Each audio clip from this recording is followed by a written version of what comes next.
అపోస్తలుడైన పౌలు తెస్సలోనిక సంఘానికి రాసినటువంటి మొదటి పత్రిక 3వ అధ్యాయము 11, 12, 13 వచనాలు నేను చదువుతా ఉన్నాను.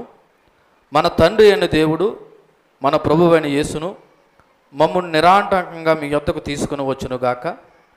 మరియు మన ప్రభువైన యేసు తన పరిశుద్ధులందరితో వచ్చినప్పుడు మన తండ్రి అయిన దేవుని ఎదుట మీ హృదయములను పరిశుద్ధత విషయమై అనింద్యమైనవిగాను ఆయన స్థిరపరచుడికై మేము మీ ఎడల ఎలాగూ ప్రేమలో అభివృద్ధి పొంది వర్ధిల్లుచున్నామో అలాగే మీరును ఒకరి ఎడల ఒకడును మనుషులందరి ఎడలను ప్రేమలో అభివృద్ధి పొందినట్లు వర్ధిల్లినట్లు ప్రభువు దయచేయునుగాక. ప్రార్థన.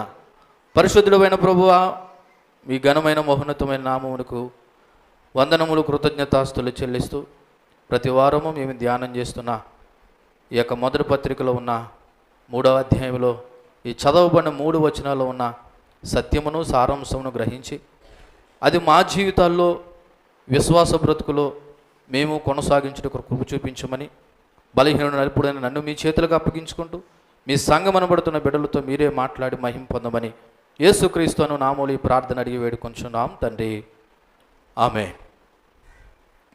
ప్రియ సంగమా, ఒకసారి మీకు ఈ 3వ అధ్యాయంలో ఉన్న మొదటి 10 వచనాల యొక్క సారాంశాన్ని క్లుప్తంగా ఒక మాటలో చెప్పి మనం 11వ వచనం నుంచి ధ్యానం చేసినట్లయితే ఈ 3వ అధ్యాయము మొదటి 5 వచనాల్లో తెస్సలోనిక సంఘం పట్ల పౌలు యొక్క ఆందోళన మరి స్పష్టంగా కనబడ్డది. ఎందుకు ఆందోళన అంటే తెస్సలోనిక సంఘం యొక్క విశ్వాసం విషయంలో వాళ్ళు స్థిరులుగా ఉన్నారా లేదా తొట్టిల్లిపోయారా, వాళ్ళకు కలిగిన బాధలను బట్టి శ్రమలను బట్టి అని పౌలు ఆందోళన చెందినప్పుడు మరి 6 నుంచి 10 వచనాల్లో మరి తిమోతి తీసుకొచ్చిన శుభవార్తను బట్టి లేదా క్షేమ సమాచారాన్ని బట్టి మరి పౌలు చాలా సంతోషించి దేవునికి కృతజ్ఞతాస్తుతులు చెల్లించి మీరు విశ్వాసంలో స్థిరంగా ఉన్నదాన్ని బట్టి మేము బ్రతికినట్టే అని చెప్పి యావత్తు ఆనందాన్ని బట్టి దేవునికి కృతజ్ఞతాస్తుతులు చెల్లించాడు. ఇది 1 నుంచి 10 వచనాల్లో ఉన్నటువంటి ఒక మాటలో చెప్పాలనుకున్నటువంటి సారాంశం. అయితే ఈ చదవబడినటువంటి ఈ 11, 12, 13 ఈ 3 వచనాల్లో నుండి పౌలు 3 విషయాల కొరకు ప్రార్థన చేస్తున్నాడు. అయితే మీరు చాలా జాగ్రత్తగా ఆలకించండి. నిజంగా ఈ మాటలు కానీ మీరు శ్రద్ధగా ఆలకించినట్లయితే మన విశ్వాస జీవితంలో మనము ఏమై ఉన్నామో ఏమై ఉండాలో అసలు సేవకుడు కానీ దేవుడు కానీ నా నుండి ఏమి ఆశిస్తున్నాడు అన్న విషయాలు ఇక్కడ చాలా స్పష్టంగా ప్రభువు క్రైస్తవ సార్వత్రిక సంఘానికి రాయించిన మాటలు.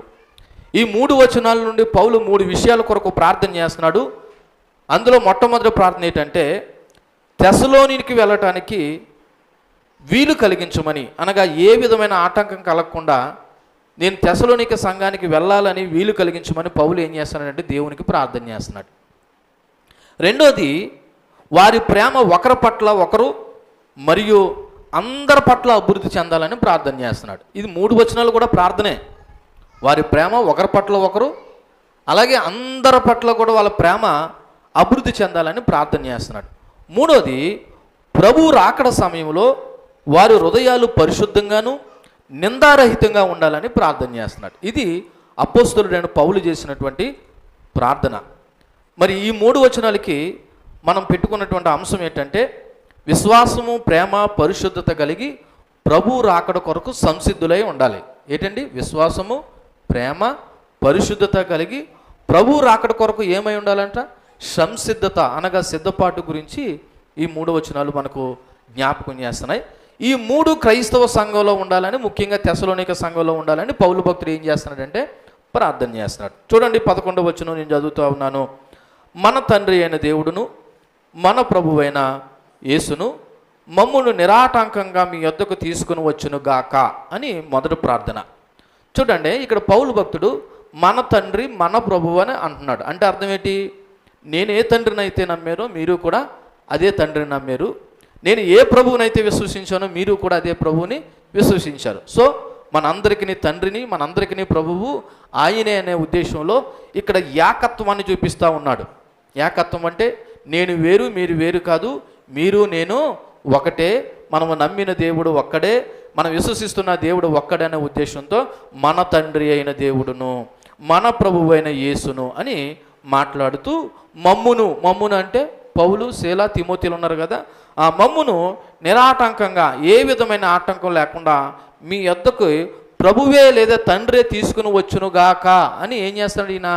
ప్రార్థన చేస్తూ ఉన్నాడు. ఇలా ప్రార్థన చేయడానికి గల కారణం ఏంటంటే, పౌలు భక్తుడు చాలా సందర్భాల్లో తెస్సలోనిక సంఘానికి వెళ్ళాలని ఆశపడ్డాడు, కానీ మనకు తెలుసు ఆయనకి అనేక ఆటంకాలు కలిగి ఉన్నాయి. ఒకసారి మనం 2వ అధ్యాయము 17-18 వచనాలు చూడండి. పైన, సహోదరులారా, మేము శరీరాన్ని బట్టి కొద్ది కాలం మిమ్మల్ని ఎడబాసి ఉన్నను, మనసును బట్టి మీ దగ్గర ఉండి మిగుల అపేక్షతో మీ ముఖం చూడవలనని మరీ ఎక్కువగా ఏం చేశాడంటే ఈయన ప్రయత్నం చేశాడు. అంటే ఒక రకంగా మిమ్మల్ని చూడాలని, ముఖాముఖిగా చూడాలని పౌలు భక్తుడు ఏం చేసుకున్నాడు? ప్రయత్నం చేశాడు. ఆయన ఊరికినే ఉండిపోలేదు, చాలా ప్రయత్నాలు చేశాడు. అయితే ఏం జరిగింది? 18వ వచనంలో, కాబట్టి మేము మీ వద్దకు రావాలని ఉంటిమి, సౌలను నేను పలుమార్లు రావాలని ఉంటుని, కానీ ఎవరు ఆటంకపరిచారు? నన్ను సాతాను అనేవాడు నన్ను ఏం చేశాడు? ఆటంకపరిచాడు.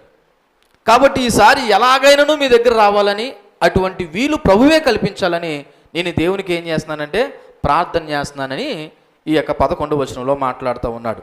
అదేవిధంగా తెస్సలోనిక సంఘం కూడా పౌలును చూడాలని ఆశ కలిగి ఉన్నారు. చూడండి, ఈ సంఘస్థులు కూడా ఏం తక్కువైన వారు కాదు. పౌలు ఎలాగైతే సంఘాన్ని చూడాలని ఆశపడ్డాడో, తెస్సలోనిక సంఘం కూడా ఎవరిని చూడాలని ఆశపడ్డాడు?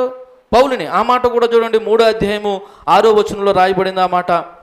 తిమోతి ఇప్పుడు మీ యొద్ద నుండి మా యొద్దకు వచ్చి మేము మిమ్మల్ని ఎలాగ చూడని అపేక్షించుచున్నామో అలాగే మీరును మమ్మల్ని చూడని అపేక్షించుచు ఎల్లప్పుడూ మమ్మల్ని ప్రేమతో జ్ఞాపకం చేసుకునిచున్నారని అని అక్కడ పౌలు కూడా మరి తెస్సలోనికలను గూర్చి చాలా సంతోషించినటువంటి సందర్భం కనబడతా ఉంది. అయితే ఇక్కడ మనం జ్ఞాపకం చేసుకోవాల్సిన అతి ప్రాముఖ్యమైన మాట ఏంటంటే, ఇక్కడ మన తండ్రి అయిన దేవుడును మన ప్రభువు అయినటువంటి యేసు అని 2 వేరువేరుగా కనబడుతున్న మాటలు కనబడుతున్నాయి. మనం సాధారణంగా త్రియేక దేవుడు అనబడుతున్న త్రిత్వాన్ని నమ్ముతున్నాం. మన దేవుడు తండ్రి, కుమార, పరిశుద్ధాత్మగా ఉన్నటువంటి ఏకైక త్రియేక దేవుడు అంతే తప్ప తండ్రి వేరు కాదు, కుమారుడు వేరు కాదు, పరిశుద్ధాత్ముడు అంతకంటే వేరు కాదు. వీళ్ళు ముగ్గురు ఏకత్వమై ఉన్నారని చెప్పడానికి ఇక్కడ పౌలు భక్తుడు ఒక అద్భుతమైనటువంటి మాటను మనకి చూపిస్తూ ఇక్కడ దేవుని యొక్క లేదా ప్రభువు అయినటువంటి యేసు యొక్క మరి ఇద్దరు కూడా ఒకటే అన్న ఉద్దేశాన్ని ఇక్కడ జ్ఞాపకం చేస్తున్నాడు. చూడండి, నేను మరలా చదువుతున్నాను. మన తండ్రి అయిన దేవుడును, రెండోది మన ప్రభువు అయిన యేసును మమ్ముని నిరాటంకంగా మీ యొద్దకి తీసుకుని వచ్చుదురుగాకానుందా వచ్చునుగాకానుందా? మీరు చూడండి, అక్కడ వచ్చుదురుగాకానుందా వచ్చునుగాకానుందా? వచ్చును అంటే ఏకవచను, వచ్చుదురుగాక అంటే బహువచనం. అంటే తండ్రి అయిన దేవుడు, కుమారుడైన క్రీస్తు ఇద్దరూ కలిసి మమ్మల్ని తోడుకుని వచ్చుదురుగాక అని అనలేదు. ఇద్దరూ కలిసి తోడుకుని వచ్చునుగాక అనే మాట మాట్లాడడం ద్వారా ఇక్కడ తండ్రి వేరు కుమారుడు వేరు కాదు, ఇద్దరు ఒకటే అని త్రిత్వంలో ఉన్నటువంటి ఏకత్వాన్ని పౌలు ఇక్కడ మనకి జ్ఞాపకం చేస్తూ ఉన్నాడు. ఎందుకంటే ఇక్కడ మరి క్రైస్తవ పిల్లలుగా, దేవుని పిల్లలుగా మన దేవుడు ఒక్కడే అనేటువంటి సత్యాన్ని నమ్మిన వారిగా ఈ మాట మనల్ని అందరినో బలపరుస్తున్న విధానం కనబడుతుంది. ఎందుకంటే తండ్రి వేరు కాదు, కుమారుడు వేరు కాదు, ఇద్దరును ఒకటై ఉన్నారని దృఢంగా ఇక్కడ పౌలు భక్తుడు జ్ఞాపకం చేస్తున్నాడు. అది ఏ విధంగా జ్ఞాపకం చేస్తున్నాడంటే, ఇద్దరూ కలిసి మమ్మల్ని తీసుకుని వచ్చునుగాక అనే మాట మాట్లాడడం ద్వారా యేసుక్రీస్తు తండ్రితో సమానమై ఉన్నాడు. దేవునికి మహిమ కలుగును గాక. యేసుక్రీస్తు తండ్రితో ఏమై ఉన్నాడు? సమానమై ఉన్నాడు. అలాగే తండ్రి కూడా యేసుక్రీస్తుతో సమానమై ఉన్నాడు. ఇది త్రిత్వంలో ఉన్నటువంటి ఏకత్వము. ఒక మాటలో చెప్పాలంటే father and son working together, అంటే ఇద్దరు కలిసి ఒకటే పని మీద ఏం చేస్తున్నారు? పని చేస్తూ ఉన్నారు. ఇది మనము నమ్మిన త్రియేక దేవుని యొక్క సత్యము. కాబట్టి ఇది మన తండ్రి అయిన దేవుడు, మన ప్రభువైన యేసును మమ్మల్ని నిరాటంకంగా మీ వద్దకు తీసుకుని వచ్చునుగాక అని చెప్పడంలో ఉద్దేశం. అంతేకాకుండా ఇక్కడ పౌలు భక్తుడు ఈ వచనంలో మరొక మాట మాట్లాడాడు. నిరాటంకంగా అంటే ఏ విధమైన ఆటంకం లేకుండా మమ్మల్ని ప్రభువే లేదా తండ్రి అయిన దేవుడే తీసుకొని వచ్చునుగాక అని చెప్పడంలో ఉద్దేశము. ఇంతకు ముందు చదివించాను కదా, ఆయన సాతాను పలుమార్లు ఏం చేశాడు? తెస్సలోనిక సంఘానికి వెళ్లకుండా ఏం చేశాడంట? అడ్డగించాడు. అంటే ఇక్కడ సాతానుడు అంటే కొన్ని ప్రత్యేకమైన సందర్భాల్లో సాతానుడే పర్టికులర్గా అవ్వచ్చు, లేదా కొన్నిసార్లు ప్రయాణాల ఆటంకాలు కలిగి ఉండొచ్చు, లేదా కొన్నిసార్లు పరిస్థితులు కూడా అనుకూలపరచబడకపోవచ్చు. వీటన్నిటిని బట్టి మరి ఈసారి మాత్రం ఏ విధమైనటువంటి ఆటంకం లేకుండా ప్రభువే మమ్మల్ని మీ యొద్దకు తీసుకుని వచ్చునుగా. కానీ ఈయన ఏం చేశాడంటే ప్రార్థన చేశాడు. ఎవరికి చేశాడు? తండ్రి అని దేవుడు, కుమారుడు అని యేసుక్రీస్తు అనబడుతున్న ఇద్దరు అనబడుతున్న ఒకరికే ఆయన ఏం చేశాడు? ప్రార్థన చేశాడు. అయితే ఈ వచనంలో నుండి మనము నేర్చుకోవలసిన ఒక 4 ముఖ్యమైన మాటలు జ్ఞాపకం చేస్తే, మొట్టమొదటిది ప్రార్థన యొక్క శక్తి. ప్రార్థన యొక్క శక్తి. ఎంత గొప్ప పౌలు భక్తుడు కూడా ఏం చేస్తున్నాడంటండి? ప్రార్థన చేస్తున్నాడు. ప్రార్థన చేస్తున్నాడు. పౌలు కేవలం కోరికతోనే ఉండిపోలేదు, ఆయన దేవుని ఎదుట ప్రార్థించాడు. తెస్సలోనిక సంఘానికి వెళ్ళాలని కోరిక ఒకటే కాదు ఈయనకు ఉండడం, ఆ కోరిక నెరవేరాలని ఏం చేశాడు? ప్రార్థన చేయాలి. మనం కూడా చాలా సందర్భాల్లో కోరికలు కలిగి ఉంటాం, కానీ ఆ కోరికలు నెరవేరబడాలని మనం ఏం చేయము? సీరియస్గా ప్రార్థన చేయము. ఇక్కడ పౌలు భక్తుడు కేవలం ప్రయత్నమే చేయలేదు, ఆ ప్రయత్నము నెరవేరబడాలని ఏం చేశాడంటే తీవ్రంగా ప్రార్థించాడు. ఒకసారి మనం కూడా ఆలోచన చేయండి. మన జీవితాల్లో కూడా ఏదైనా ఒకటి కావాలనుకున్నప్పుడు మనం ప్రభు దగ్గర ఏమని ప్రార్థన చేస్తున్నాం? ఒకవేళ చేసినా ఎన్ని రోజులు ప్రార్థన చేస్తున్నాం? చూడండి, ఇక్కడ పౌలు భక్తుడి యొక్క ఓ రకంగా చెప్పాలంటే ఎనలేనటువంటి ప్రయత్నం కనబడుతుంది. ఏంటి ఆ ప్రయత్నం? ఎన్నో ఆటంకాలు కలిగినా సరే ఈసారి ఈ మట్టుకు మాత్రం కంపల్సరీ మీ వద్దకు వచ్చులాగున ప్రభువే మాకు వీలు కలిగించునుగా కానీ ఏం చేస్తున్నాడు? ప్రార్థన చేస్తున్నాడు. కాబట్టి మీ అందరికీ చెప్తున్నటువంటి మాట ఇదే. తెస్సలోనికి రాసిన 2వ పత్రికలో చూడండి ఒకసారి. 2వ పత్రిక 1వ పత్రికలోనే ఒకసారి ఆ మాటను మీకు జ్ఞాపకం చేస్తాను.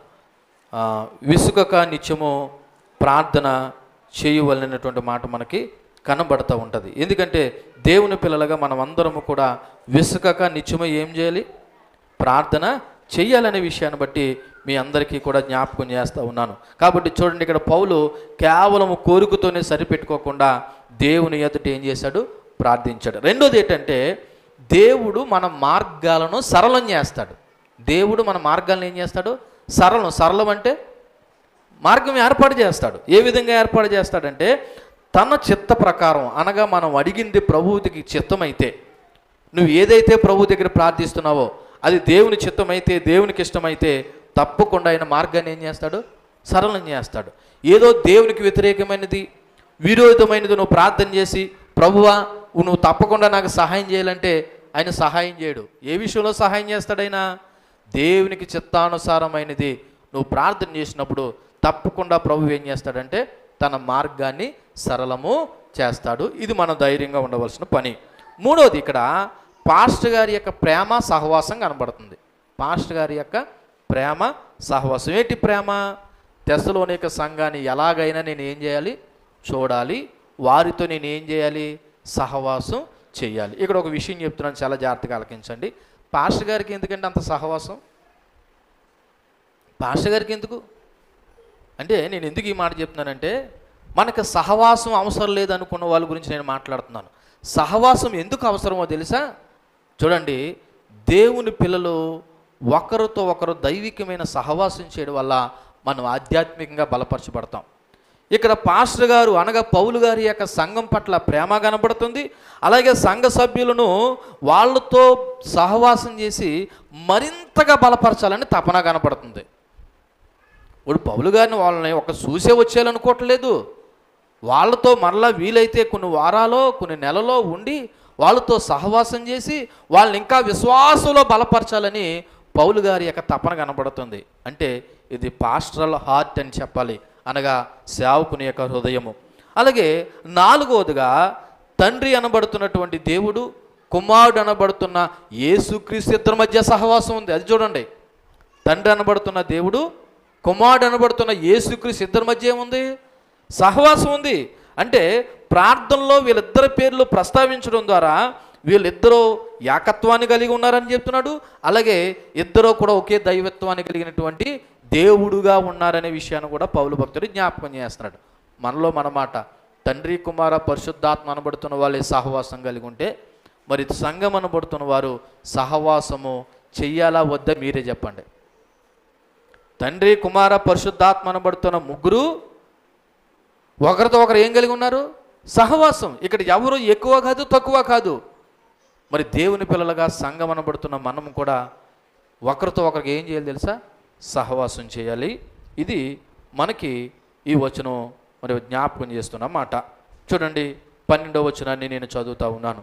12వ వచనం 13వ వచనం కలిపి ఉన్నాయి కదా. అయితే 13వ వచనం 12వ వచనం కింద, 12వ వచనం 13వ వచనం కింద నేను చదువుతూ ఉన్నాను. చూడండి, 13వ వచనం అనబడుతున్న దాంట్లో ఎక్కడ నేను చదువుతున్నానంటే, మేము మీ ఎడల ఎలాగో ప్రేమలో అభివృద్ధి పొంది వర్ధిల్లామో అలాగే మీరును ఒకని ఎడల ఒకడును మనుషులందరి ఎడలను ప్రేమలో అభివృద్ధి పొంది వర్ధిల్లినట్లు ప్రభువు దయచేయునుగాక అని మరలా ప్రార్థన చేశాడు. ఈ 12వ వచనానికి ఉన్నటువంటి మరి మాట లేకపోతే టైటిల్ ఏంటంటే, ప్రేమను గురించి ప్రస్తావిస్తూ ప్రేమలో ఒకరినొకరు వృద్ధి చెందాలన్న దాని గురించి మాట్లాడుతున్న సందర్భం కనబడుతుంది. ఇక్కడ 2 రకాలటువంటి ప్రేమ కనబడుతుంది. ఏంటి 2 రకాలైనటువంటి అంటే ప్రేమలో 2 రకాలు కాదు, 2 రకాలైన ప్రేమ అని ఎందుకన్నానంటే, ఒకటి సంఘం లోపల ప్రేమ, ఒకటి సంఘము బయట ప్రేమ. సంఘము లోపల ప్రేమ ఏంటంటే ఒకరి పట్ల ఒకరు, అనగా సంఘములో ఉన్న వాళ్ళందరూ కూడా ఒకరినొకరు ఏం చేయాలా? ప్రేమించుకోవాలి. ఇది దైవికమైన ప్రేమ. ఇది బ్రదరల్ లవ్ లేదా సిస్టర్స్ లవ్ అనేటువంటి మాట వాడడం జరిగింది. ఎందుకంటే దేవుని పిల్లలు అనబడుతున్న వారు సంఘంలో ఉన్న వాళ్ళందరూ కూడా సహోదరుడు సహోదరి. ఇక్కడ వరసలు కాదు ముఖ్యము. దేవుని యొక్క ప్రేమలో ఉన్న మనమందరం కూడా దేవుని పిల్లలుగా, ఒక తోబుట్టులుగా మనమందరం ఒకరి పట్ల ఒకరు ఏం కలిగి ఉండాలంట? ప్రేమ కలిగి ఉండాలి. రెండో ప్రేమ ఏంటంటే, సంఘము లోపలే కాదు, సంఘము బయట ఉన్నవారు. ఎవరు సంఘం బయట ఉన్నవారు? అవిశ్వాసులు. ఆ మాటకు వస్తే శత్రువులను కూడా ప్రేమించమని వాక్యం చెప్తుంది. అవునా కదా? నిన్ను వలే నీ పొరుగు వారిని ప్రేమించడం అనేది గొప్ప కాదు, శత్రువుని ప్రేమించడం అనేది దైవికమైన ప్రేమ. సంఘము లోపల సహోదర ప్రేమ కలిగి ఉండండి, సంఘము బయట కూడా మీరు ఏం కలిగి ఉండండి? సహోదర ప్రేమ కలిగి ఉండండి అని ఇక్కడ ఆ మాటలు జ్ఞాపకం చేస్తున్నాడు. అయితే ఈ ప్రేమ ఎట్లాగొస్తుంది లేదా ఈ ప్రేమ ఎట్లా ఉంటుందంటే, అక్కడ పౌలు భక్తుడు ఒక మాదిరి చూపిస్తున్నాడు. చూడండి మాదిరి. ఎక్కడ నేను చదివిన మాట మళ్ళీ చదువుతున్నాను. మేము మీ ఎడల ఎలాగూ ప్రేమలో అభివృద్ధి పొంది వర్ధిల్లామో అని ఎవరిని చూపించుకుంటున్నాడు ఇక్కడ పౌలు? సంఘానికి ఎవరిని పరిచయం చేసుకుంటున్నాడు? తననే పరిచయం చేసుకుంటున్నాడు. ఏమంటున్నాడు? మేమంటే పౌలు, శీల, తిమోతి అనబడుతున్న మేము మీ ఎడల ఎలాగూ ప్రేమలో అభివృద్ధి పొందామో అలాగే మీరు కూడా అని ఇక్కడ ఒక రోల్ మోడల్ కనబడుతూ ఉందండి. పౌలు భక్తుడు తన సొంత వారిని ఎంత చక్కగా ప్రేమించాడో అదే స్థాయిలో అంతకు మించి సంఘం అనబడుతున్న మీరు కూడా ఒకరి పట్ల ఒకరు ఏం కలిగి ఉండండి? దైవికమైనటువంటి ప్రేమ కలిగి ఉండండి. అలాగ మీరు ప్రేమలో అభివృద్ధి పొందాలని నేనేం చేస్తున్నానంటే ప్రార్థన చేస్తున్నాను. మీ అందరూ గుర్తించుకోవాల్సిన మాట, మీరు ధనములో అభివృద్ధి పొందాలని, భోగభాగ్యాలలో అభివృద్ధి పొందాలని, ఆస్తులు అంతస్తులు సంపాదించడంలో అభివృద్ధి పొందాలని పౌలు ప్రార్థన చేయట్లేదు. దేని గురించి ప్రార్థన చేస్తున్నాడండి? మాట్లాడాలి మీరందరూ. సంఘములో ప్రేమ అభివృద్ధి చెందాలని ప్రార్థన చేస్తాడు. ఈ సంఘములో ప్రేమ అనేది ఎంత ముఖ్యమో నేను ముందు మరలా జ్ఞాపకం చేస్తాను. ఇక్కడ ఒక విషయాన్ని అయితే మనం జ్ఞాపకం చేసుకోవాలి. ఇక్కడ పౌలు భక్తుడు ఒక మాదిరి చూపిస్తున్నాడు. మేము మీ ఎడల ఎలాగైతే ప్రేమ చూపించామో అలాగే మీరు కూడా ఒకరి పట్ల ఒకరు సంఘం లోపల ఉన్న వారికి ప్రేమ చూపించండి, సంఘము బయట ఉన్న వారికి కూడా మీరు ప్రేమ చూపించండి. అలాగే ప్రేమ చూపించడమే కాదు, ప్రేమించడంలో అభివృద్ధి పొందాలని, వర్ధిల్లాలని అటువంటి కృప ప్రభువే దయచేయనుగాక నేనేం చేస్తున్నాడు? ప్రార్థన చేస్తూ ఉన్నాడు. ఇక్కడ ఒక్కసారి మన మోడల్ గురించి చెప్దాం. ఇక్కడ పౌలు మోడల్ చెప్పాడు. పౌలు మోడల్ ఏంటి? నేను మిమ్మల్ని ఎలా ప్రేమించానో మీరు కూడా అలాగే ప్రేమించండి. ఇక్కడ మన మోడల్ ఏంటి?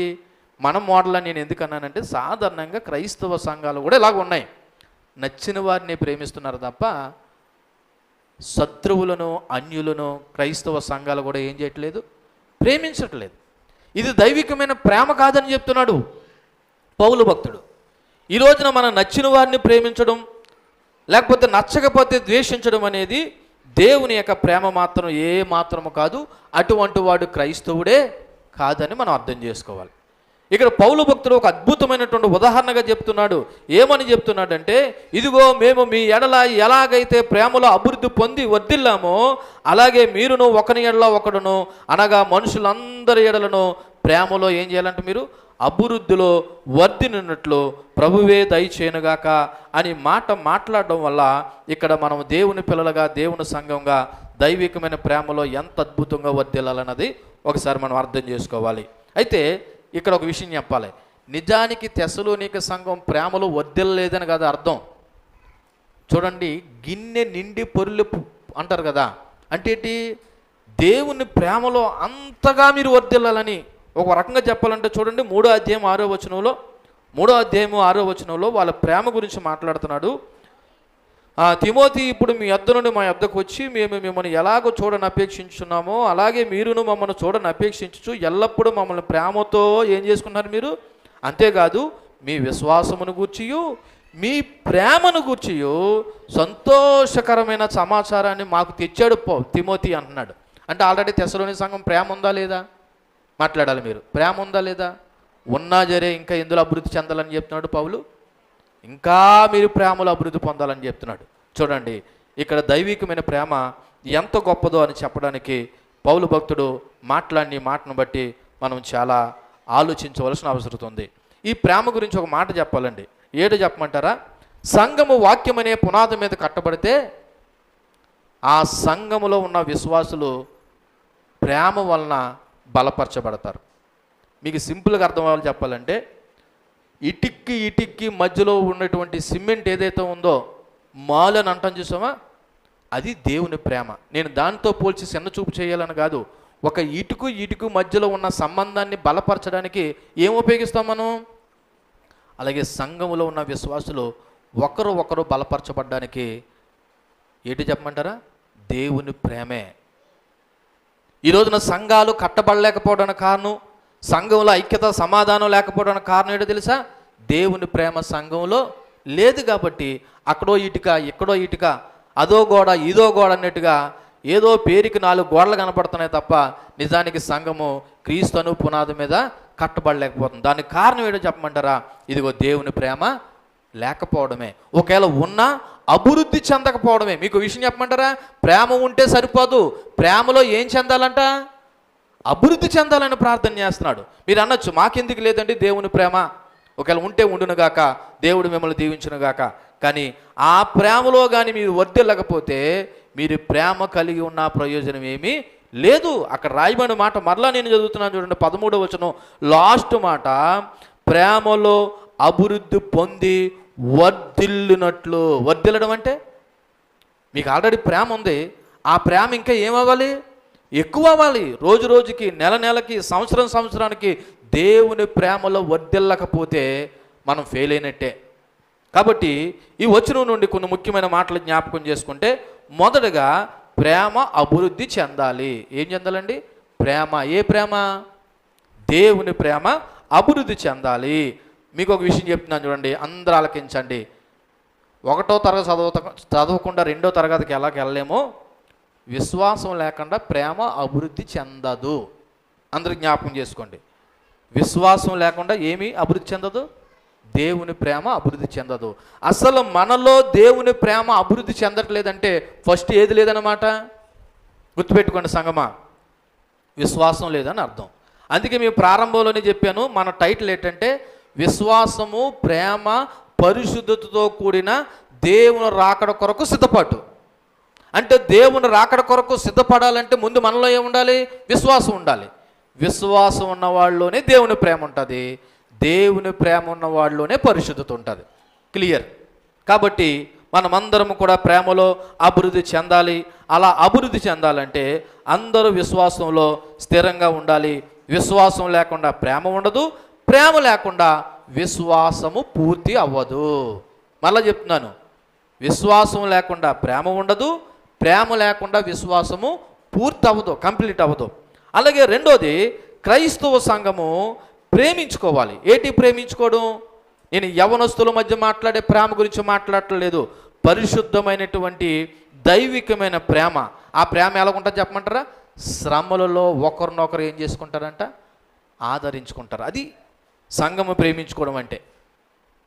మాస్టర్ గారు సంఘంలో ఉన్న వారిని ప్రేమించుకోమన్నారంటే అబ్బాయి అమ్మాయిని, అమ్మాయి అబ్బాయి గురించి కాదు, శ్రమలలో దుఃఖంలో ఒకరినొకరు ఆదరించుకోవడమే దైవికమైనటువంటి ప్రేమ.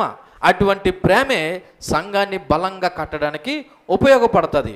మరలా చెప్తున్నాను, ప్రేమతోనే సంఘం బలపరచబడుతుంది. నమ్మిన వారు దేవుని స్తోత్రం చెప్పండి. ప్రేమతోనే, వాక్యంతో సంఘం కట్టబడాలంటే అందులో దేవుని యొక్క ప్రేమ లేకపోతే ఆ సంఘం ఏమవుతుందో బలపరచబడదు, వీక్ అయిపోతుంది. పేరుకు మాత్రమే సంఘం ఉంటుంది. ఈ చర్చి బిల్డింగ్ సంఘం కాదు, ఇక్కడున్న లోపల మీరు సంఘం.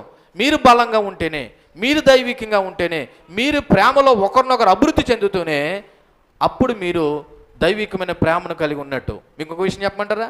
మీరు ప్రేమలో అభివృద్ధి చెందుతున్నారంటే సేవకులుగా మేము కూడా చాలా సంతోషిస్తాం. కారణం ఏంటి? పోయిన వారం జ్ఞాపకం చేశాను, ఆ 3వ అధ్యాయము 8వ వచనం. ఏమని జ్ఞాపకం చేశాను? 3వ అధ్యాయం 8వ వచనం, ఏలయనగా మీరు ప్రభువునందు స్థిరంగా నిలిచితరా మేము బ్రతికినట్టే. అంటే సేవకుడి యొక్క ప్రాణం ఎవరి మీద ఆధారపడి ఉందని చెప్పాను? సంఘము. సంఘము ప్రాపర్గా ఉందంటే సేవకుడు హ్యాపీగా ఉన్నాడని అర్థం. సంఘములో ప్రేమ లేకుండా, ఐక్యత లేకుండా, అసమాధానంతో ఉన్నదంటే మీకు అర్థం అవ్వదేమో కానీ ఒక సేవకులుగా నా బాధను, ఆవేదన జ్ఞాపకం చేస్తున్నాను. మేము చాలా బాధపడతాం, అది మీకు తెలియదు అంతే. ఇక్కడ పౌలు భక్తుడు ఆ మాట జ్ఞాపకం చేస్తున్నాడు.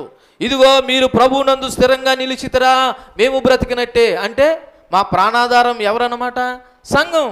అందుకే ఇప్పుడు ఆ సంఘం ఎందులో ఎదగాలని చెప్తున్నాడు పౌలు? ప్రేమలో అభివృద్ధి చెందాలని చెప్తున్నాడు. అంతేకాదు, ఈ ప్రేమ ఏ విధంగా అభివృద్ధి చెందుతుంది అంటే ప్రార్థన ద్వారా అభివృద్ధి చెందుతుంది. ఎలాగండి? ప్రార్థన ద్వారా అభివృద్ధి చెందుతుంది. మనలో ఒక మాట చెప్తున్నాను, క్రైస్తవ జీవితంలో విశ్వాసం తర్వాత వచ్చే అతి ముఖ్యమైన లక్షణం ప్రేమ. క్రైస్తవ జీవితంలో విశ్వాసం తర్వాత వచ్చే అతి ముఖ్యమైన లక్షణం ఏంటి? ప్రేమ. అంటే విశ్వాసం ఉన్న వాళ్ళలోనే ఏముంటుంది? ప్రేమ ఉంటుంది. 1వ తరగతి పాస్ అవ్వకుండా, అంటే ఈ రోజున మన బడిలో 1వ తరగతి 2వ తరగతి ఎలాగ వెళ్ళిపోతాం, కానీ ఇక్కడ మొదటి మెట్టు ఏంటంటే విశ్వాసం లేకుండా ప్రేమ రాదు. నీలో ప్రేమ రావాలంటే, దేవుని ప్రేమ, ఒకరిని ప్రేమించాలంటే, ఒకరిని బలపరచాలంటే, ఒకరిని ఆదరించాలంటే, ఒకరిని కట్టాలంటే, ఒకరిని ఐక్యపరచాలంటే ఫస్ట్ క్రీస్తు పట్ల నీకు విశ్వాసం ఉండాలి. విశ్వాసం ఉన్న వారిలోనే దేవుని ప్రేమ ఉంటుంది. ఇది మనం జ్ఞాపకం చేసుకోవాలి. అయితే ఈ ప్రేమ అభివృద్ధికి మార్గాలు ఏంటి? సమయం వచ్చింది కాబట్టి కొన్ని మాటలు క్లుప్తంగా చెప్పే ప్రయత్నం చేస్తాను. మీరు ప్రేమ ప్రేమ అంటున్నారు కదా పాస్టర్ గారు. అయితే ఈ ప్రేమ అభివృద్ధి చెందాలంటే ఏం చేయాలంటే మీకు చెప్పాను కదా, విశ్వాసం ఉండాలి, ప్రార్థన ఉండాలి. అయితే ఏ ఒక్కరిలోనూ తన సొంత శక్తితో ఎవ్వడూ కూడా మరి ప్రేమలో అభివృద్ధి చెందలేడు. నా అంతటి నేనే ప్రేమించేయాలి మిమ్మల్ని, లేదా సంఘాన్ని కట్టేయాలనుకుంటే అది అయ్యే పని కాదు. ఎందుకంటే ఒకసారి యోహాను గారు రాసినటువంటి మొదటి పత్రిక 4వ అధ్యాయము 7-8 వచనాలు ఒకసారి నేను చదువుతున్నాను చూడండి. 1వ యోహాను పత్రిక 4వ అధ్యాయము 7-8. ప్రియులారా, మనము ఒకరిని ఏం చేద్దాము? ప్రేమిందాము. ఎలాగనగా ప్రేమ ఎవరి మూలంగా కలుగుతుందంట? అక్కడ మీరు రాయబడిన మాట జాగ్రత్తగా ఆలోచించండి. ప్రేమ దేవుని మూలంగా కలుగుచున్నది. కాబట్టి ప్రేమించు ప్రతి వాడును దేవుని మూలంగా పుట్టినవాడే దేవుని ఎరుగును. దేవుడు ప్రేమస్వరూపి. ప్రేమ లేనివాడు మాట్లాడాలి అక్కడ, దేవుని ఎరగడు.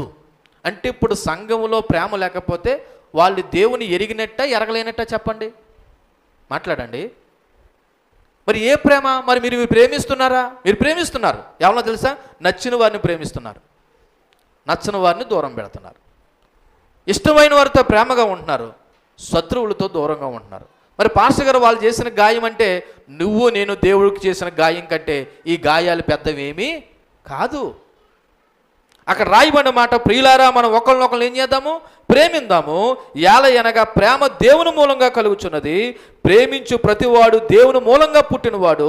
ఒకవేళ దేవుని ప్రేమించలేనివాడు, అనగా సంఘంలో ప్రేమ లేనివాడు, వాడు దేవుని ఎరగనివాడే. మీరు ఎంత వాక్యం విన్నా, ఎన్ని పాటలు పాడినా, నాలాటోడు ఎంత వాక్యం చెప్పినా, నేను సంఘాన్ని ప్రేమించకపోతే, దేవుని ప్రేమించకపోతే నేను ఎవరిని ఎరగనవాడినంట? దేవుణ్ణే ఎరగనవాడినంట. ఇంకెందుకు నేను భక్తి చేయటం? కాబట్టి మనం యేసులో నివసించినప్పుడే ఆయన ద్వారా మనకు ప్రేమ వర్తిస్తుంది. మనం ప్రభులో నివసించినప్పుడే, ప్రభువుని ప్రేమించినప్పుడే మనకేమొస్తుంది? ప్రేమ వస్తుంది. ఒకసారి యోహాను సువార్త 15వ అధ్యాయము 5వ వచనం కూడా ఒకసారి చూద్దాం. యోహాను సువార్త 15వ అధ్యాయము 5వ వచనంలో, ద్రాక్షావల్లిని నేను, తీగలు మీరు, ఎవడు నా యందు నిలిచెండునో నేను ఎవరి యందు నిలిచెండునో వాడు బహుగా ఫలించును, నాకు వేరుగా ఉండి మీరు ఏమీ చేయలేరు అని చెప్పడం గల ఉద్దేశం ఏంటంటే, మనం ప్రభువులో లేకపోతే దేవుని ప్రేమ మనకి రాదు. ప్రియ సంగమా, మీరు అనొచ్చు, మేము ప్రభువులో లేకపోవడం ఏంటండి, మేము ప్రార్థనకు వస్తున్నాం కదా, మేము ఆరాధనకు వస్తున్నాం కదా అంటే, రావడం వేరు, దేవుళ్ళో కలిగి ఉండడం వేరు. రావడం వేరు, దేవుళ్ళో కలిగి ఉండడం వేరు. కాబట్టి దేవుని పిల్లలుగా మనమందరము కూడా ప్రేమలో అభివృద్ధి చెందాలంటే మనం ప్రభువులో జీవించాలి. అలా జీవించడానికి కొన్ని ప్రాక్టికల్ మార్గాలు జ్ఞాపకం చేస్తున్నాను. అందులో మొదటగా దేవుని ప్రేమను లోతుగా అర్థం చేసుకోవాలి. మొట్టమొదటి పాయింట్, ఎవరి ప్రేమను? అప్పుడప్పుడు కొంతమంది ప్రేమించుకున్న వారి యొక్క మధ్య సంభాషణ చెప్తున్నాను, వినండి. ఎలాగో తెలుసా? ఇన్ని సంవత్సరాలు ప్రేమించి పెళ్లి చేసుకున్న మన యొక్క వైవాహిక జీవితంలో నన్ను అర్థం చేసుకున్నది ఇదేనా అని ఒకసారి భార్య అనొచ్చు, ఒకసారి ఏమనొచ్చు, భర్త అనొచ్చు. ఎందుకన్నారా మాట అంటే, మనం ప్రేమించి పెళ్లి చేసుకున్నాం కానీ నన్ను నువ్వేం చేయలేదు, అర్థం చేసుకోలేదు, అలాగే నన్ను నువ్వు కూడా అర్థం చేసుకోలేదు. అంటే ఇన్ని సంవత్సరాలు మన యొక్క వైవాహిక జీవితంలో నన్ను అర్థం చేసుకున్నది ఇదేనా అని ఒక మాట అనడానికి కారణం ఏంటంటే, వాళ్ళిద్దరి మధ్య ఏమి లేదు, అండర్స్టాండింగ్ లేదు, ప్రేమ లేదు. అలాగే దేవుడి ప్రేమ ఏమిటో మనకు అర్థం కాకుండా మనము కూడా ఇతరులను ఏం చేయలేము, ప్రేమించలేము అనే విషయం మీరు అర్థం చేసుకోండి. అందుకు మనం ఏం చేయాలా, ఇందాకలా చదవబడినట్టు యోహాను మొదటి పత్రికలో చెప్పబడింది కదా, 4వ అధ్యాయము 19వ వచనం చూడండి. యోహాను గారు రాసిన మొదటి పత్రిక 4వ అధ్యాయము 19వ వచనంలో, ఆయనే మొదట మనల్ని ప్రేమించాడు గనక మనము కూడా ఏం చేయాలా? మాట్లాడండి. నేను ప్రేమించనండి, నేను సంఘంలో ఉన్నవారితో నేను ఎవరితోనో మాట్లాడలేనండి అన్నవారికి దేవుడు చెప్తున్న మాట తెలుసా? ఫస్ట్ నేను నిన్ను ఏం చేశాను? ప్రేమించాను. కాబట్టి నువ్వు కూడా ఏం చేయి? మాట్లాడండి. మాకు రాయబడిన మొదట, ఆయనే మొదట మనల్ని ప్రేమించాడు కనుక మనం కూడా ఏం చేయాలంట? నువ్వు ప్రేమించకపోతే దేవుని ప్రేమ నీలో లేదు. దేవుడు నువ్వెవరో దేవుడికి తెలియదు, నువ్వెవరో దేవునికి తెలియదు. కాబట్టి ముందు దేవుని ప్రేమను మనం ఏం చేయాలి? లోతుగా అర్థం చేసుకోవాలి. లోతుగా అర్థం చేసుకోవాలంటే లోతులకు వెళ్ళడం కాదు, గోతులకు వెళ్ళడం కాదు, దేవుని గురించి ఎక్కువ ధ్యానం చేయాలి. దేవుని ప్రేమ ఏంటో అర్థం చేసుకోవాలంటే దేవుడితో సంబంధం కలిగి ఉండాలి. వాక్యాన్ని ఎక్కువ చదవాలి. తర్వాత అదే మాట, వాక్యాన్ని ఏం చేయాలి తెలుసా? ధ్యానం చేయాలి. వాక్యాన్ని ఏం చేయాలి? ధ్యానం చేయాలి. ఒకసారి కొలసీలు రాసిన పత్రిక 3వ అధ్యాయము 14వ వచనం చూడండి.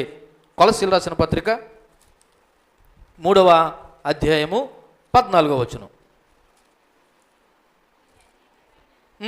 వీటన్నిటిపైన పరిపూర్ణతకు అనుబంధమైన ప్రేమను ఏం చేయండి? ధరించుకోండి. ప్రేమను మనం ఏం చేయాలా? ధరించుకోవాలి. వీటన్నిటిపైన అనగా చూడండి, పైన ఉన్నటువంటి మాట, ఏ మాట అక్కడ 13వ వచనంలో లేదా 12వ వచనంలో, కాగా దేవుని చేత ఏర్పరచబడిన వారు పరిశుద్ధులుగాను ప్రియులైన వారికి తగినట్లుగాను మీరు జాలిగల మనసును, దయాలత్వాన్ని, వినయాన్ని, సాత్వికాన్ని, దీర్ఘశాంతాన్ని ధరించుకోండి. ఎవడైనను తనకు హాని చేసినని ఒకని ఎడల ఒకడు అనుకుని ఎడల వాడిని సహించండి, క్షమించండి. ప్రభు మిమ్మల్ని క్షమించులాగున మీరు కూడా ఒకరినొకరిని ఏం చేయండి? క్షమించండి. ఎందుకు దేవుడు క్షమించమన్నాడా, క్షమించొద్దన్నాడా? మరి క్షమించడానికి నీకెందుకు మనసు అంటే నేనేం చెప్పమంటారా? దేవుని ప్రేమ ఏంటో నీకు అర్థం కాలేదు కాబట్టి నువ్వు ఇతరులను ఏం చేయలేకపోతున్నావు? ప్రేమించలేకపోతున్నావు. చూడండి, తర్వాత నిరంతర ప్రార్థన చేయాలంట. దేవుడి ప్రేమ మనలో రావాలంటే నిరంతరం ఏం చేయాలంట? ప్రార్థన చేయాలి. ఇందాక మీకు చెప్పడం మర్చిపోయాను. చూడండి, ఆ తెస్సలోనికి రాసినటువంటి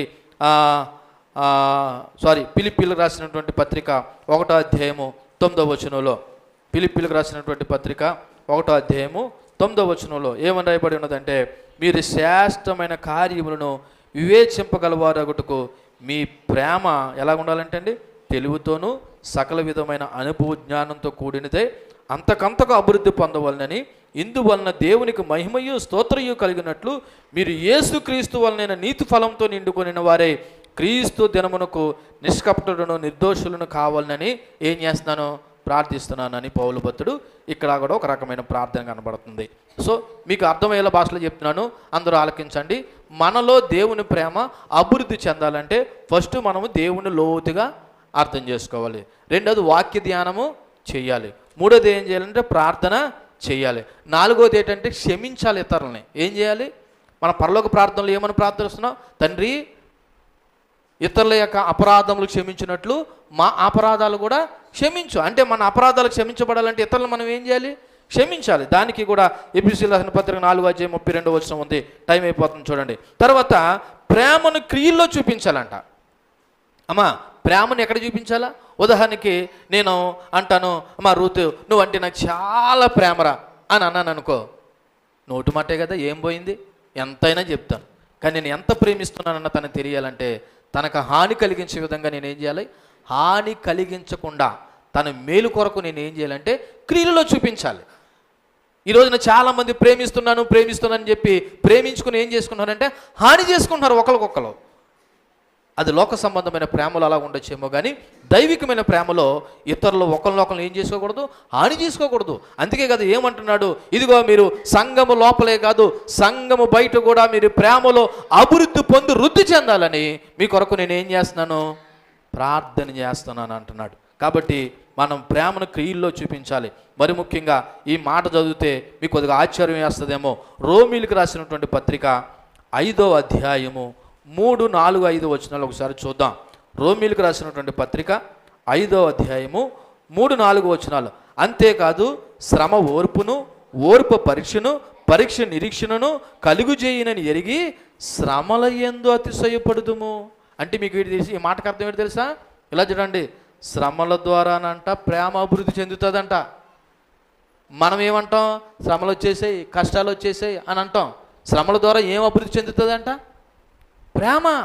అంటే ఓ రకంగా నీకు శ్రమలు రావడం అంటే దైవికమైన శ్రమలు రావడం ఓ రకంగా నిన్ను ప్రేమలో ఎదిగింప చేయడానికి అనే విషయాన్ని జ్ఞాపకం చేసుకోవాలి. అంతేకాదు అన్నిటికంటే ముఖ్యంగా సహోదరులతో సహవాసం కలిగి ఉండాలి. అప్పుడే ప్రేమ అభివృద్ధి చెందుతుంది. అయితే ఇక్కడ సహోదరులు ఎవరన్నది ఒకసారి నువ్వే ఎంపిక చేసుకోవాలా. ప్రభువుని నమ్మిన వాళ్ళందరూ సహోదరులు కాదు, దైవికమైన లక్షణాలు కలిగిన వారు సహోదరులు. ఎందుకంటే ఎబ్రిల్ రాసిన పత్రిక 10వ అధ్యాయము 24, 25 వచనాలు ఒకసారి మనము చూద్దాం. ఎబ్రిల్ రాసిన పత్రిక 10వ అధ్యాయము 24, 25 వచనాలు ఏమని రాయబడి ఉన్నదంటే, కొందరు మానుకునుచున్నట్టుగా సమాజంగా కూడుట మానక ఒకరినొకడు హెచ్చరించుకునుచు ఆ దినము సమీపించడం మీరు చూచిన కొలది మరి ఎక్కువగా అలాగు చేయొచ్చు ప్రేమ చూపుటకు సత్కార్యములు చేయుటకు ఒకరినొకడు మీరు సహవాసం చేయండి లేదా పురుకొలుపుకోండి. అంటే మనలో ప్రేమ వర్ధిల్లాలంటే మనం ఒకరితో ఒకరు ఏం చేయాలి? సహవాసము చేయాలి. ఇక్కడ మీకు ఒక వార్నింగ్తో కూడినటువంటి ఒక మాటను జ్ఞాపకం చేస్తున్నాను. ఏంటో తెలుసా? స్వార్థము ఉన్నంత వరకు ఒక వ్యక్తిలో నిజమైన దేవుని ప్రేమ నిలవదు, ఉండదు. నాలో స్వార్థం ఉన్నంత వరకు లేదా మీలో స్వార్థం ఉన్నంత వరకు దేవుని ప్రేమ అభివృద్ధి చెందదు. ఇప్పుడు దేవుని ప్రేమ అభివృద్ధి చెందకపోవడానికి ఏది ఆటంకం అంటే నీలో ఉన్న స్వార్థం. ఇప్పుడు పౌలు భక్తుడు ఏం చెప్తున్నాడు? ప్రియ తెస్సలోనిక సంఘమా, మీరు ఆల్రెడీ ప్రేమిస్తున్నారు, అయినా సరే మీరు ఇంకా ప్రేమలో ఏం చెందాలి? అభివృద్ధి చెందాలి. అలా అభివృద్ధి చెందాలంటే మీరు మొదటగా దేవుని ప్రేమను లోతుగా అర్థం చేసుకోండి.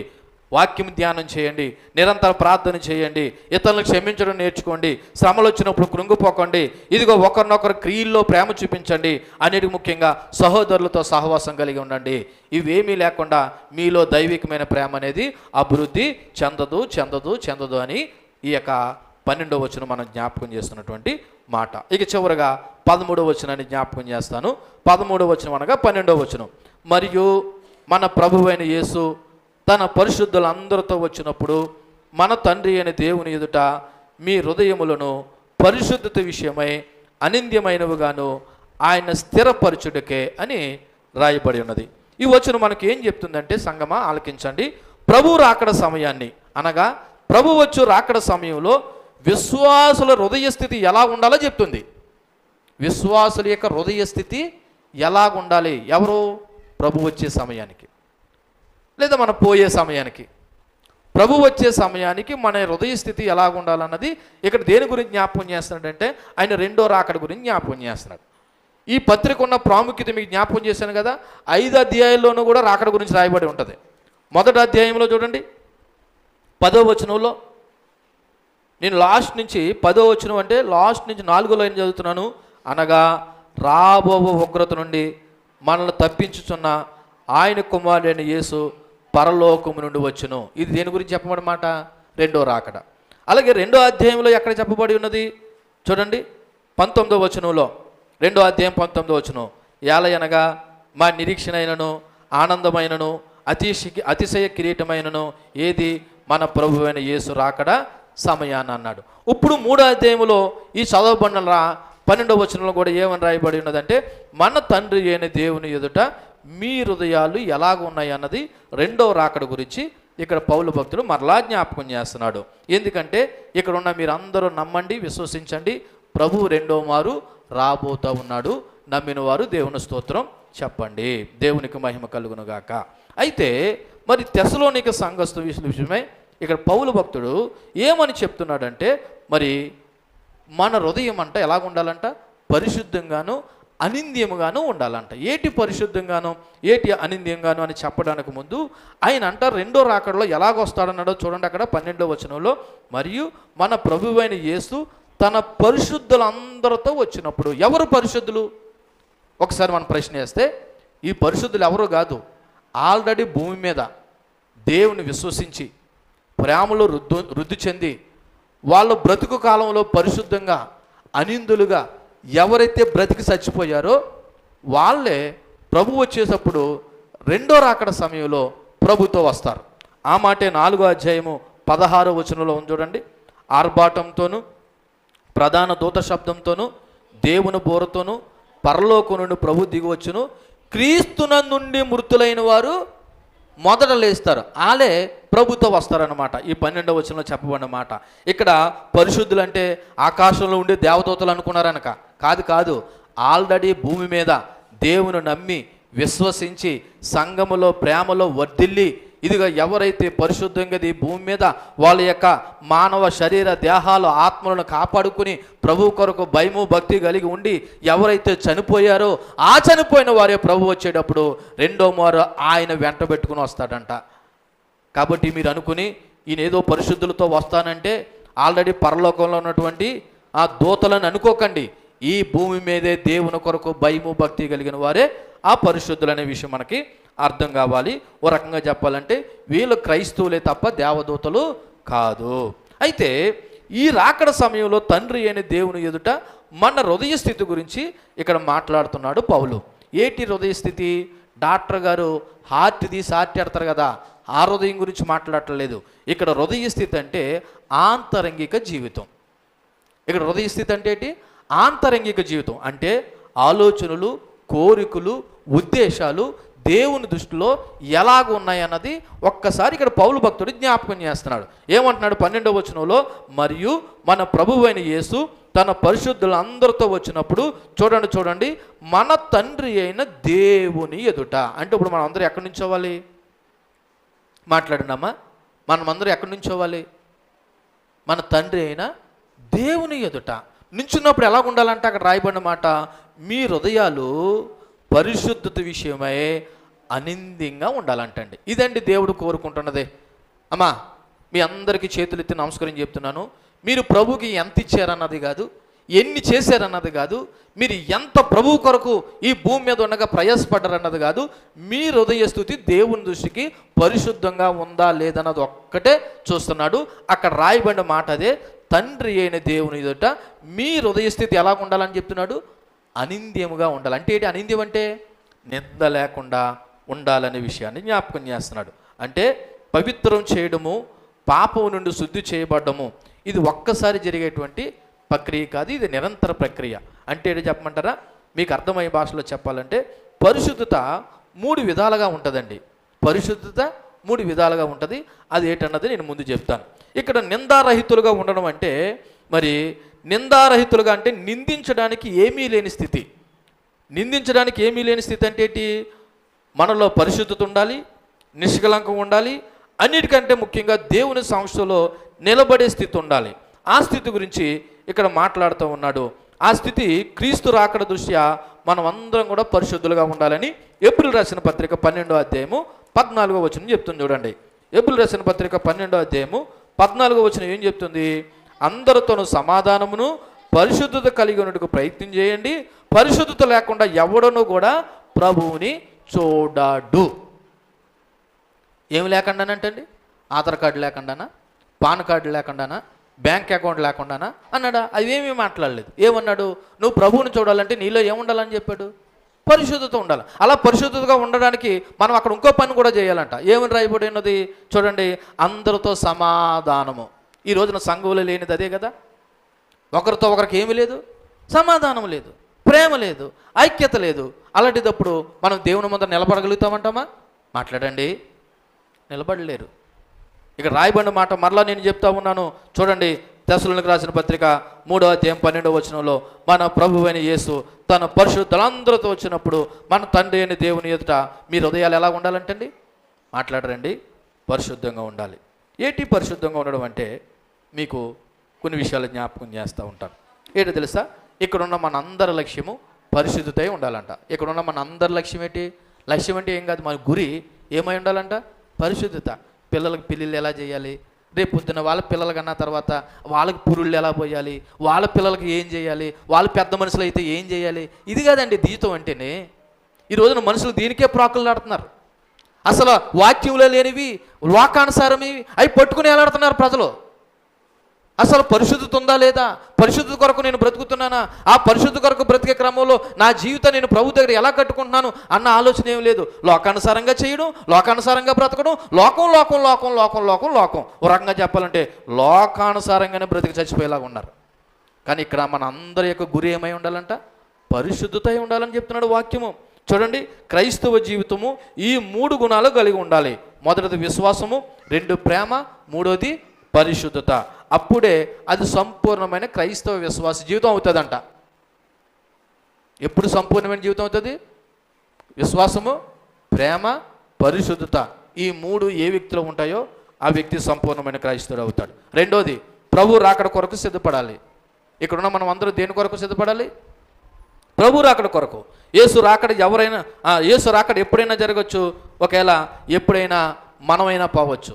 కానీ ఆ సమయానికి మన హృదయం ఎలా ఉండాలంటే నిందారహితులుగా ఉండాలంటే మత్తయి సువార్త 24వ అధ్యాయము 42-51 వచనం ప్రభు రాకడ ఎప్పుడైనా ఏ విధంగా అయినా ఉండొచ్చని చెప్పడానికి అక్కడ ఒక ఉదాహరణగా రాయబడి ఉన్నది. చూడండి, మత్తయి సువార్త 24వ అధ్యాయము 42వ వచనం చూడండి. 42వ వచనంలో, కావున ఏ దినమున ప్రభు వచ్చునో మీకు తెలియదు కాబట్టి మీరు ఎలా ఉండండి? మెలకుగా ఉండండి. ఏ జామును దొంగ వచ్చునో ఇంటి యజమానికి తెలిసి ఉండి ఎట్లా అతను మెలకుగా ఉండి తన ఇంటికి కన్నం వేయడని మీరు ఎరుగుదు కదా. కాబట్టి మీరు అనుకున్న గడియలలో మనిషి కుమారుడు వచ్చును కనుక మీరు ఎలా ఉండండి? సిద్ధంగా ఉండండి. ఏడు సిద్ధం మీరు అనుకోవచ్చు, పాస్టర్ గారు ఎవడు చూసి వచ్చాడండి, ఎప్పుడు పోతాం. నిజమే, ఎప్పుడు పోతాం మనకు ఎవరికీ తెలియదు. కానీ పోయే లేపు పరిశుద్ధంగా నువ్వు సిద్ధపడకపోతే వాక్యం చెప్తున్న మాట నరకపాత్రుడు అయిపోతావు. ఇక్కడ ఉన్న మన అందరి గోలు ఏ ఉండాలి తెలుసా? పరిశుద్ధంగా ఉండడమై ఉండాలి. రెండోది, ప్రభు రాకడ కొరకు సిద్ధంగా ఉండాలి. మూడోది, దేవుడే మనల్ని పరిశుద్ధపరుస్తాడు. ఎవరు పరిశుద్ధపరుస్తాడు? దేవుడే. ఎందుకంటే మనల్ని పరిశుద్ధులు పరుచుకోలేము. కాకపోతే మనం చిన్న పని చేయాలి. చిన్నపాటి పని ఏంటి తెలుసా? మనం దేవునికి సహకరించాలి. దేవునికి మనం ఏం చేయాలి? సహకరించాలి. ఎలాగన్నది మీకు అర్థమయ్యే భాషలో చెప్తా. ఉదాహరణకి నేను ఒక కోచ్ని, ఒకడిని ఫుట్బాల్లో బాగా మంచి ప్రావీణ్యం కలిగిన వాడిగా చేయాలనుకుంటున్నాను. ఓ కోచ్గా ఆడు ప్రావీణ్యత సంపాదించాలంటే ముందు నేను చెప్పింది ఏం చేయాలి? చూడాలి. ఎలాగా నేను ప్రాక్టీస్ చేపిస్తున్నానో వాడు చూసి నేర్చుకుని వాడు కూడా ఏం చేయాలి? ప్రాక్టీస్ చేయాలి. అలాగే మనము కూడా పరిశుద్ధత విషయంలో జస్ట్ చిన్నపాటి కృషి చేయాలి. దేవుడికి సహకరించాలి. ఆయనే పరిశుద్ధపరుస్తాడు. జస్ట్ మనం ఆయన మాట ఏం చేయాలి? ఆలకించాలి అంతే. ఆయన చెప్పినట్టు చెయ్యాలి. కాబట్టి ఇక్కడ ఒక విషయం జ్ఞాపకం చేస్తున్నాను చూడండి. విశ్వాసం వృద్ధి చెందినప్పుడు ప్రేమ అభివృద్ధి చెందుతుంది. ఆలకించండి. విశ్వాసం వృద్ధి చెందినప్పుడు ప్రేమ అభివృద్ధి చెందుతుంది. ప్రేమ అభివృద్ధి చెందినప్పుడు హృదయం పరిశుద్ధంగా అవుతుందండి. మళ్ళీ చెప్తున్నాను, ఫస్ట్ విశ్వాసం వృద్ధి చెందితే ప్రేమ ఏమవుతుంది? అభివృద్ధి చెందుతుంది.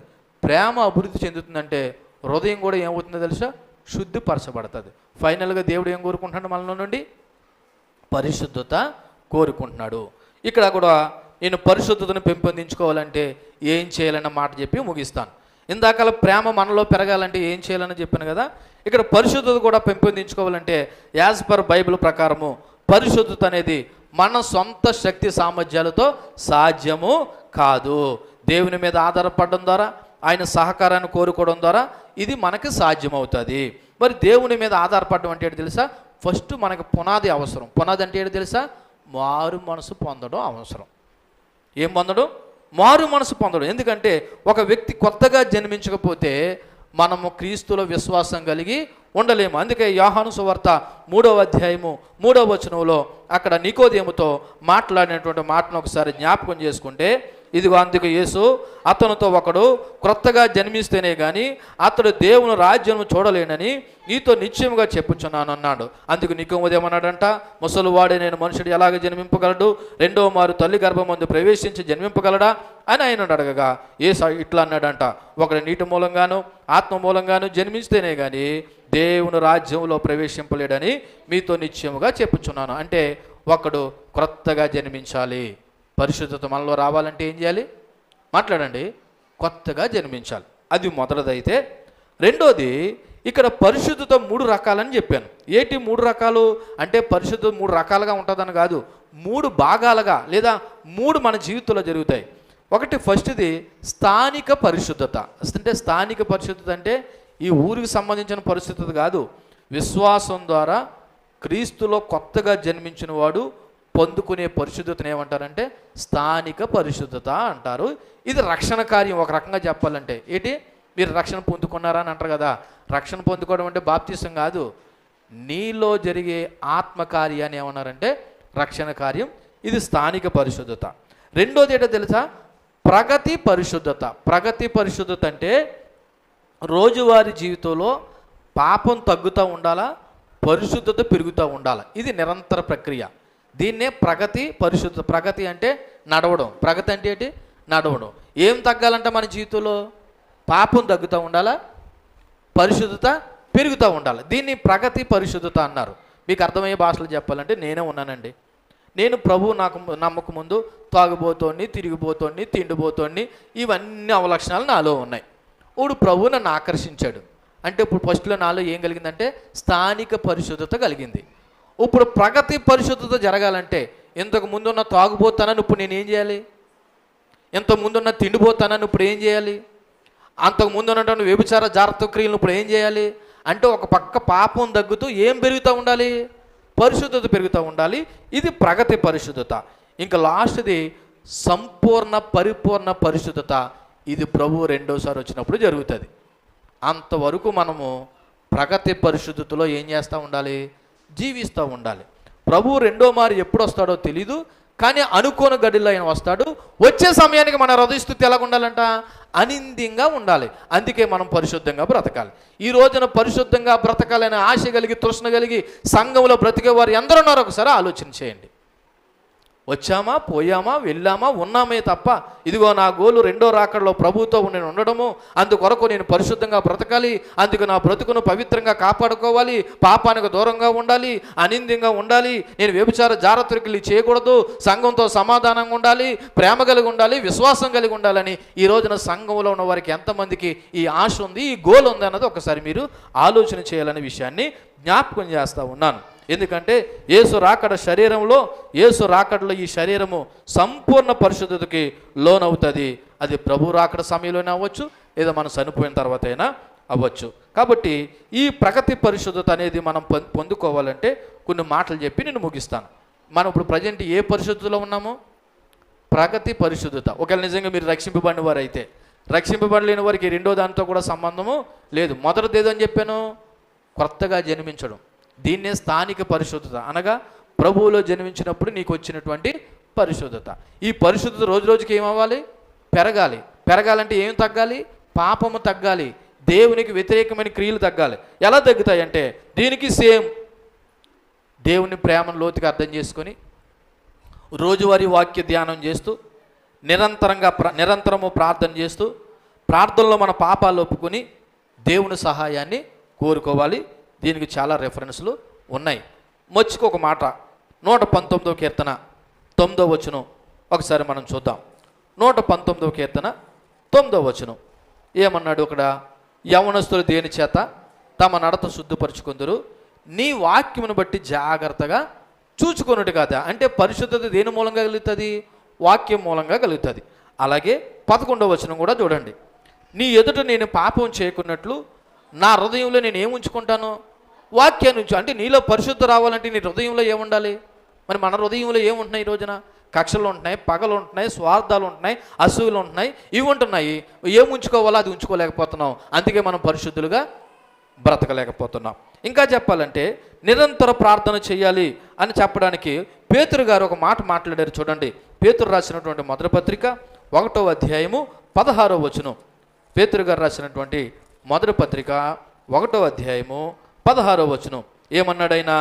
ఇదిగో మీరు పరిశుద్ధులై ఉండుడని 14వ వచనం చదువుతున్నాను. నేను పరిశుద్ధులైనాను కనుక మీరును పరిశుద్ధులై ఉండుడని రాయబడి ఉన్నది కాక, మీరు విధేయులకు పిల్లలై మీ పూర్వపు అజ్ఞాన దశలో మీకుండిన ఆశలను అనుసరించి ప్రవర్తింపక, మిమ్మల్ని పిలిచిన వాడు పరిశుద్ధుడై ఉన్న ప్రకారము మీరు కూడా కొన్ని విషయాల్లోనే పరిశుద్ధులుగా ఉండండి అని ఉందా? సమస్త ప్రవర్తన ఏంది ఎలా ఉండాలంటే అండి, మరి మనం సమస్త ప్రవర్తన కాదు కదా, ఒక్క ప్రవర్తనలో కూడా పరిశుద్ధులుగా ఉండడానికి ప్రయత్నం చేయట్లేదే. మీరు ఇంక అలవెట్టేటప్పుడు ప్రభువు రాకడ సమయం అందు మన హృదయ స్థితి అనింద్యంగా ఉంటుందనడానికి ఒక్కసారి ఈ మాట చదువుతున్నప్పుడు, ఇలా ఆలోచన చేస్తున్నప్పుడు, ఒకవేళ ఉన్న పలంగా చచ్చిపోతే ఎక్కడికి వెళ్తాం ప్రభు దగ్గర? ఈ రోజున ప్రభువు నీ కొరకు నా కొరకు ప్రాణం పెట్టింది నిన్ను నన్ను నరకానికి తీసుకెళ్ళడానిక? ఆయనతో పాటు నిరంతరము సహవాసం చేయలేని ఆయన ఆశపడి నీ కొరకు నా కొరకు ప్రాణం పెడితే ఇంకా ఈ భూమి మీద మనం దేని కొరకు ప్రాకులాడుతున్నాం? భౌతిక సంబంధమైన ఆస్తుల గురించి, భౌతిక సంబంధమైన సంబంధాల గురించి, భౌతిక సంబంధమైన పేరు ప్రఖ్యాతుల గురించి, లేకపోతే ఈ లోకంలోనే వృద్ధి చెందాలి. చెంది ఏం చెందుతావు? ప్రభు పరిశుద్ధుడైన ప్రకారం మనం కూడా సమస్త విషయాల్లో ఏమై ఉండాలంట? పరిశుద్ధులుగా ఉండాలని వాక్యం చెప్తుంటే అసలు నీ గోల్ ఏంటి? నీ గోల్ అంటే నీ చివరికి నీ ఉద్దేశం ఏంటి? నువ్వు రేపటి దినాన్ని ఎక్కడ ఉండాలనుకుంటున్నావు, ఏమైపోవాలనుకుంటున్నావు అన్నది ఒక్కసారి ఈ మాటను బట్టి అయినా మనం అందరం కూడా హెచ్చరింపబడితే మంచిదనే విషయాన్ని జ్ఞాపకం చేస్తూ ఉన్నాను. అంతేకాదు పరిశుద్ధత మనలో ఇంకా ఎలా పెరుగుతుందో తెలుసా? పాపాన్ని ద్వేషించాలంట. ఏం చేయాలంట? పాపాన్ని ద్వేషించాలి. ఈ రోజున పాపం మాటలంటే చాలా మందికి నవ్వు. బూతులు మాట్లాడుతుంటే నవ్వు, బూతులు మాట్లాడుతుంటే ఇష్టం. అదేంటి అటువంటి పనికిమాలిన మాటలు మాట్లాడుతున్నావు, అటువంటి బూతు మాటలు మాట్లాడుతున్నావు అని ఏ అమ్మ, ఏ అక్క, ఏ సహోదరుడు హెచ్చరించట్లేదు. ఎందుకు హెచ్చరించట్లేదు అంటే వాళ్ళకి ఇష్టం. 66వ కీర్తన 18వ వచనం చూడండి. 66వ కీర్తన 18వ వచనం పాపాన్ని ద్వేషించాలి లేదా వదిలేయాలనడానికి 66వ కీర్తన 18వ వచనం, నా హృదయములో గాని నేను పాపము లక్ష్యము చేసిన ఎడల, మాట్లాడండి మీరు అందరూ కూడా, ప్రభువు నా ప్రార్థన ఆలకించడు. మీరు ప్రార్థన చేసే వాళ్ళందరికీ నేను చెప్తున్నాను, నేను చేస్తున్నాను ప్రార్థన, మీరు చేస్తున్నారు, నేను కాదంటలేదు. కానీ మీ ప్రార్థన మీ ప్రభువు లేదా మన ప్రభువు ఆలకించి సమాధానం ఇవ్వాలంటే మన హృదయంలో ఏముండకూడదని చెప్తున్నాడు? చెప్పండి. పాపము లక్ష్యం చేయకూడదని చెప్తున్నాడు. నువ్వు హృదయంలో పాపం పెట్టుకొని పాపపు హృదయంతో ఉండి నువ్వు ఎంత ప్రార్థన చేసినా ప్రభు ఆలకిస్తాడా? ఆలకించడు. మరి ఇంకెందుకు మీరు గంటల తరబడి ప్రార్థన చేసిన ప్రయోజనం ఏముంది? కాబట్టి మీ పాపాన్ని ద్వేషించండి, పాపాన్ని విధులేయండి. అంతేకాదు పరిశుద్ధాత్మను నింపుకోవాలంట. ఏమి నింపుకోవాలా? టైర్లో గాలి నింపుకోవడం తెలుసండి, లేకపోతే బిందుల్లో నీళ్ళు నింపుకోవడం తెలుసండి, లేకపోతే గ్యాస్ సిలిండర్లో గ్యాస్ నింపుకోవడం తెలుసండి. ఈ పరిశుద్ధత నింపుకోవడం ఏంటంటే మీరు అడిగితే ఒకసారి గలతీయులకు రాసిన పత్రిక 5వ అధ్యాయం 16వ వచనం చదవండి. గలతీయులకు రాసిన పత్రిక 5వ అధ్యాయము 16వ వచనం త్వరగా. నేను చెప్పింది ఏమనగా, అమ్మా ఏటన్నా, ఆత్మానుసారంగా నడుచుకోండి, అప్పుడు మీరు శరీరేచ్ఛను ఏం చేయరు అంటే మనము పరిశుద్ధంగా నింపబడాలంటే ముందు ఆత్మానుసారంగా నడవడం ప్రారంభించాలి. ఏం సరే? ఆత్మానుసారంగా నడవడం ప్రారంభించాలి. అప్పుడే మనలో ఏమొస్తుంది? పరిశుద్ధాత్మ నింపుకోవడం అంటే అదే. అంతేకాదు ఇందాక చెప్పినట్టు సహోదరులతో సహవాసం, ఆ సహోదరులు కూడా నమ్మకమైన వారే ఉండాలి. అలాగే మరి శ్రమలు పరీక్షలు వచ్చినప్పుడు స్వీకరించాలి, దేవుడి మీద నిందలేయకూడదు. శ్రమలు పరీక్షలు వచ్చినప్పుడు ఏం చేయాలి? మనము స్వీకరించాలి. ఎందుకు స్వీకరించాలో ఒక మాట చెప్తున్నాను చూడండి. యాకోబు గారు రాసిన పత్రిక 1వ అధ్యాయము 2-4 వచనాలు. యాకోబు గారు రాసిన పత్రిక 1వ అధ్యాయము చూడండి 2-4 వచనాలు. నా సహోదరులారా, మీ విశ్వాసం కలిగి పరీక్ష ఓర్పు పుట్టించిన ఎరిగి మీరు నానా విధమైన శోధనలో పడినప్పుడు అది ఎలా ఎంచుకోవాలంట? మనం ఏం చేస్తాం? వారాలు నెలల తరబడి నాకే ఎందుకు వచ్చింది ఈ శ్రమ, నాకే ఎందుకు వచ్చింది ఈ కష్టం, నాకే ఎందుకు వచ్చింది ఈ బాధ, ఇదిగో దేవుడు నన్ను విడిచిపెట్టేశాడు, దేవుడు నన్ను చూడలేదు, దేవుడు నన్ను పట్టించుకోలేదు అని మనం దేవుడి మీద కోపమిస్తున్నాం. కానీ వాక్యం ఏం చెప్తుంది? మీరు నానా విధమైన శోధనలో పడినప్పుడు ఎలాగ ఎంచుకోవాలంట? మహా ఆనందంగా ఎంచుకోవాలంట. ఇవన్నీ ఎప్పుడు మనం పాటించగలుగుతామండి? వాక్యాన్ని చదివితేనే కదా, వాక్యాన్ని ధ్యానం చేస్తేనే కదా, వాక్యాన్ని అర్థం చేసుకుంటేనే కదా, వాక్యానికి లోబడితేనే కదా. ఇంకా చివరిగా చెప్తున్నాను, అన్నిటికంటే ముఖ్యంగా విధేయత చూపించాలి దేవుడికి. ఏం చూపించాలి? విధేయత చూపిస్తేనే మనలో ఏం కలుగుతుందంట? పరిశుద్ధత కలుగుతుంది. దానికి ఉదాహరణగా ఈ మాట చెప్పి నేను ముగిస్తున్నాను. చూడండి, యోహాను సువార్త 14వ అధ్యాయము 15వ వచనం చూడండి. యోహాను సువార్త 14వ అధ్యాయము 15వ వచనం. మీరు నన్ను ప్రేమించిన యెడల నా ఆజ్ఞలను గైకొందురు. మీరు నన్ను ప్రేమిస్తే మీరు ఏం చేస్తారు? నా ఆజ్ఞలు గైకుంటారు. నా ఆజ్ఞలు గైకుంటే మీరు నాకు విధేయత చూపిస్తున్నారని అర్థం.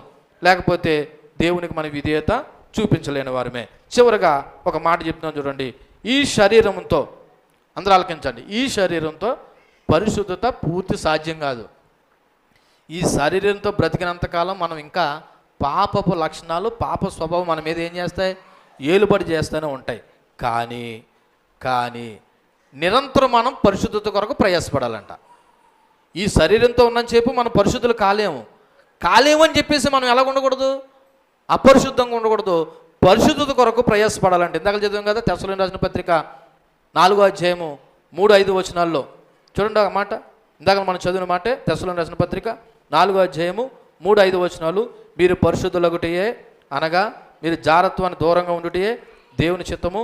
మీలో ప్రతివాడు దేవుని ఎరగని అన్ని జన్మ వల్లే కామాభిలాష యందు కాక పరిశుద్ధత యందును ఘనత యందును తన ఘటాలు ఎట్లా కాపాడుకోవాలో అది ఎరిగొండుటయే దేవుని చిత్తము. అంటే ఈ శరీరంతో మనం పరిశుద్ధులుగా మనము ఉండలేకపోయినా ఆ పరిశుద్ధి కొరకు మనం ఏం చేయాలంట? ప్రయాసపడాలి. అలా ప్రయాసపడడానికి మనం ఏం చేయాలన్నది అక్కడ రాయబడి ఉన్నది. చివరిగా లాస్ట్ అండ్ ఫైనల్